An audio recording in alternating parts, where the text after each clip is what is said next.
Muy buenas tardes y bienvenidos a El Mundo Ahora de France 24. Yo soy Elena Lozano y todo lo que verá a continuación es noticia. Iniciamos.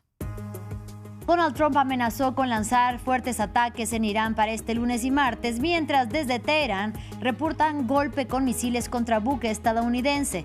Esto tras el anuncio del republicano de cobrar un impuesto del 20% a los buques que transiten en el estrecho de Hormuz y de decir que recuperará el control. Ucrania acordó en la reunión de líderes de la coalición de voluntarios la compra de 16 jets Rafale y la licencia para construir misiles de crucero Scalp. El presidente francés anunció ejercicios militares en los próximos meses y otros acuerdos sobre seguridad para Kiev en la guerra que libra contra Rusia. Nayib Bukele irá por un tercer mandato en El Salvador. El mandatario de derecha ganó este lunes la nominación de la candidatura presidencial de su partido Nuevas Ideas para las elecciones del 2027 y podrá aspirar a mantenerse en el poder por una polémica reforma constitucional.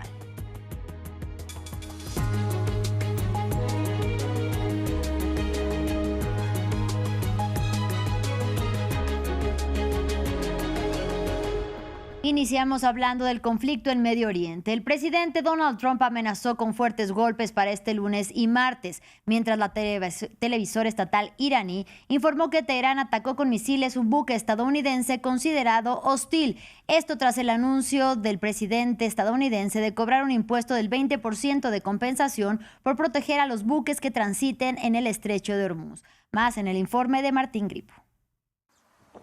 La disputa por el control del estrecho de Hormuz aumenta y una polémica decisión de Estados Unidos este lunes sorprendió al mundo. Luego de defender la libertad de navegación en la principal vía internacional para el comercio de los hidrocarburos, ahora el presidente Donald Trump impuso el cobro de un peaje a todos los buques mercantes que utilicen estas aguas.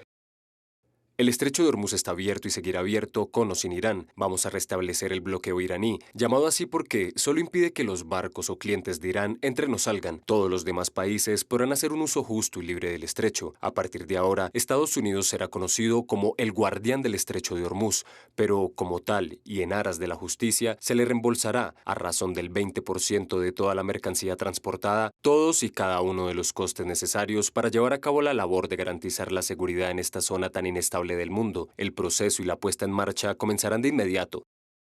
Irán, que busca también quedarse con el control de Hormuz, se opuso a la decisión unilateral de la Casa Blanca.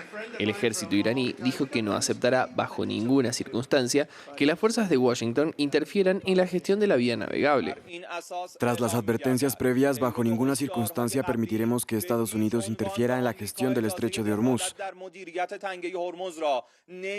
Las Fuerzas Armadas de la República Islámica de Irán responderán con firmeza a cualquier interrupción del paso de buques mercantes y petroleros por parte de las fuerzas militares estadounidenses invasoras y piratas fuera de la ruta designada por Irán y sin la autorización de las Fuerzas Armadas. Las contundentes acciones del Cuerpo de la Guardia Revolucionaria Islámica y del ejército iraní en los últimos días son prueba de ello.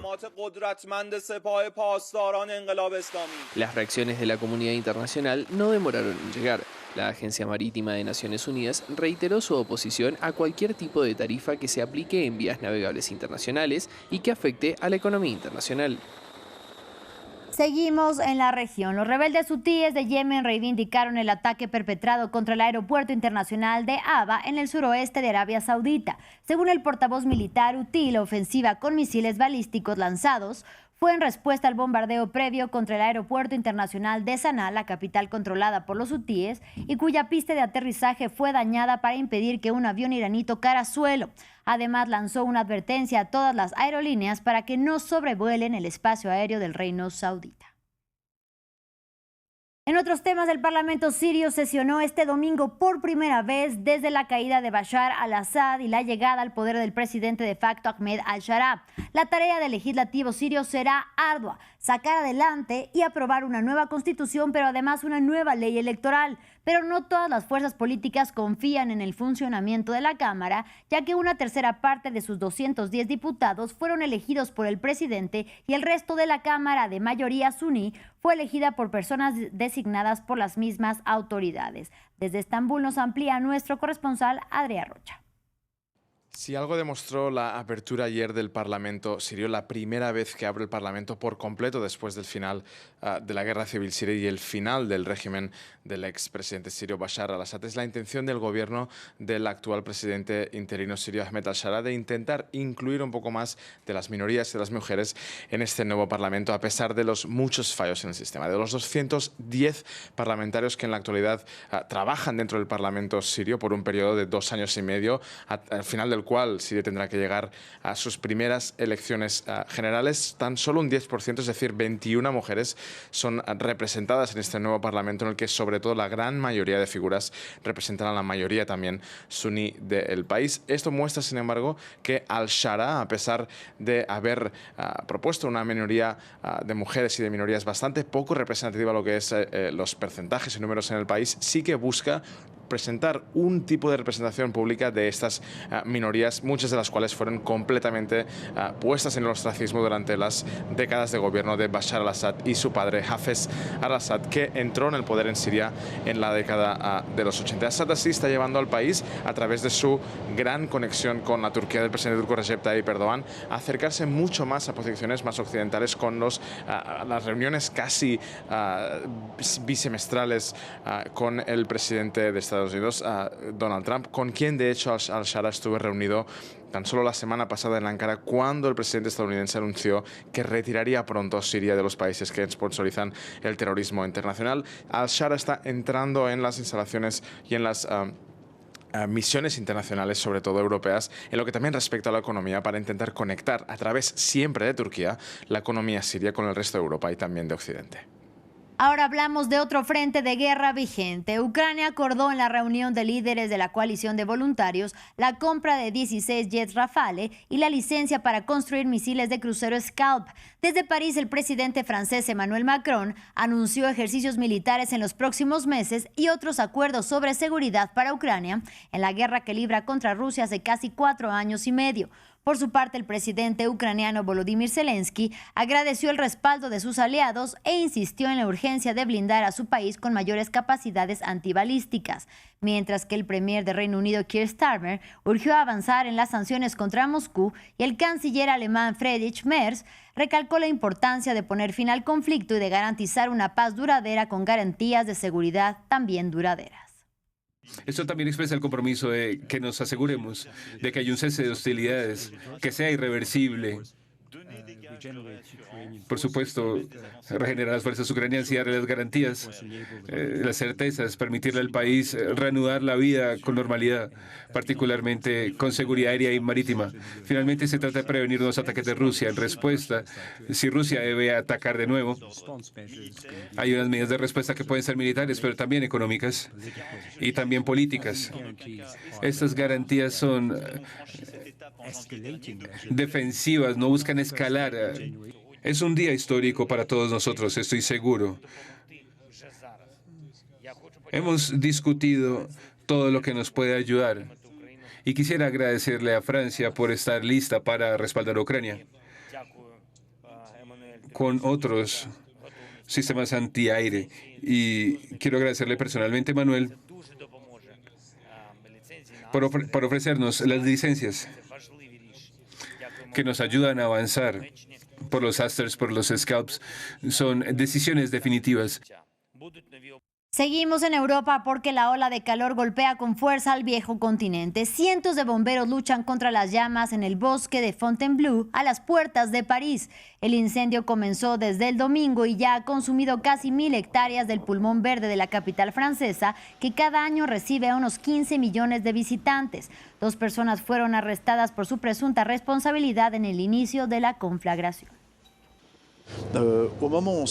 En este momento ya tenemos 32.000 hectáreas afectadas y consumidas por el fuego. Es decir, cuando apenas estamos a 13 de julio, esa cifra ya supera la de toda la temporada de 2025. Ya habíamos advertido que esta temporada sería complicada debido a las condiciones climáticas. Continuamos con noticias de América Latina. El gobierno venezolano dio un nuevo balance de la tragedia que azotó al país con un doble terremoto el pasado 24 de junio. Ya son 4.561 los muertos, lo que significa 71 personas más que las reportadas ayer. y los heridos se contabilizan en 16.740. Las autoridades venezolanas se han resistido a dar un reporte sobre los desaparecidos y, sin embargo, Naciones Unidas afirma que tras la tragedia, más de 50.000 personas podrían estar desaparecidas. Y Nayib Bukele irá por un tercer mandato en El Salvador. El mandatario de derecha ganó este lunes la nominación de la candidatura presidencial de su partido Nuevas Ideas para las elecciones del 2027. Bukele ya tiene 2 periodos consecutivos en el cargo y fue habilitado para optar a un tercero por una polémica reforma constitucional promovida por su propio gobierno. Para participar en los comicios deberá de inscribir su candidatura ante el Tribunal Supremo Electoral a partir del mes de octubre.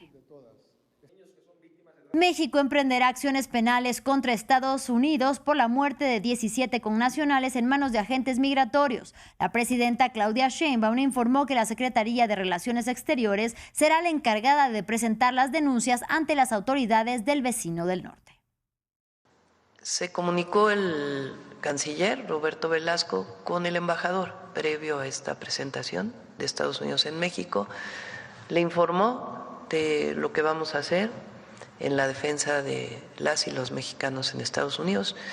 Se mostró muy perceptivo de nuestra preocupación de presuntas violaciones a los derechos humanos de las y los mexicanos en centros de detención y también 3 mexicanos que han fallecido en operativos del ICE.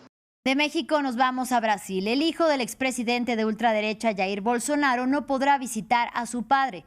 El juez de la Suprema Corte, Alexandre de Moraes, prohibió que Flavio Bolsonaro pueda verlo en prisión domiciliaria por un periodo de 90 días, es decir, hasta después de las elecciones presidenciales de octubre en las que él contendrá. La medida llega después de que el senador divulgara un mensaje de su padre en el que se dirigía a los brasileños y respaldaba la candidatura de su hijo. Finalizamos con información mundialista. El destino y el calendario tienen a veces una sincronía que es perfecta. Este 14 de julio, mientras Francia conmemora la toma de la Bastilla y celebra su fiesta nacional, el país entero contendrá el aliento por otra batalla épica, pero esta vez sobre el césped. La selección francesa se mide ante España en una semifinal de infarto, un duelo histórico que desborda lo estrictamente deportivo para colarse en los despachos políticos y en las venas culturales de 2 potencias europeas. El informe es de Samuel Salgado Castro.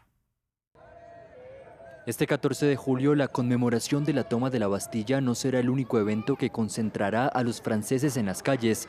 La fiesta nacional de Francia se traslada al césped. La historia ha querido que la fecha más sagrada del calendario republicano coincida con una batalla titánica contra España en las semifinales de la Copa del Mundo de la FIFA. Honestamente, ¿quieres saber qué significa el 14 de julio para mí? ¿Para alguien del barrio? El 14 de julio, no, por supuesto que es un... Mira, solo para ti te haré un favor. El 14 de julio te voy a mostrar videos de lo que está pasando en mi barrio, de lo que he hecho en el pasado, ¿de acuerdo? De acuerdo, haremos eso, lo publicaré en las redes sociales. Así expresó Ibrahima Konaté, defensor del equipo de Francia, lo importante que es para él y para su barrio que la selección juegue el día de la fiesta nacional. La selección francesa espera responder con la épica de la resistencia y el contragolpe quirúrgico y tiene a uno de los 2 máximos goleadores de este mundial, Kylian Mbappé. España, por su parte, llega invicta en este torneo, además de ser la actual campeona de la Eurocopa y con una juventud que desafía la gravedad, como su jugador estrella Lamine Yamal, con apenas 19 años.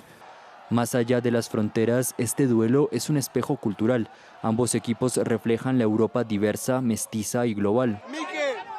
Una diversidad que ha tenido que ser defendida desde el gobierno español ante un comentario racista del expresidente de España, Mariano Rajoy, contra los jugadores franceses. Hay quien todavía mide la pertenencia por el apellido, el lugar de nacimiento o el color de piel. Otros la medimos por el arraigo a un país y la voluntad de contribuir a él, jugando al fútbol, cuidando a nuestros mayores o abriendo negocios. España es de quien la ama y la trabaja, no de quien la avergüenza con declaraciones xenófobas. Francia, nos vemos en semifinales, que gane el mejor y que pierda el racismo.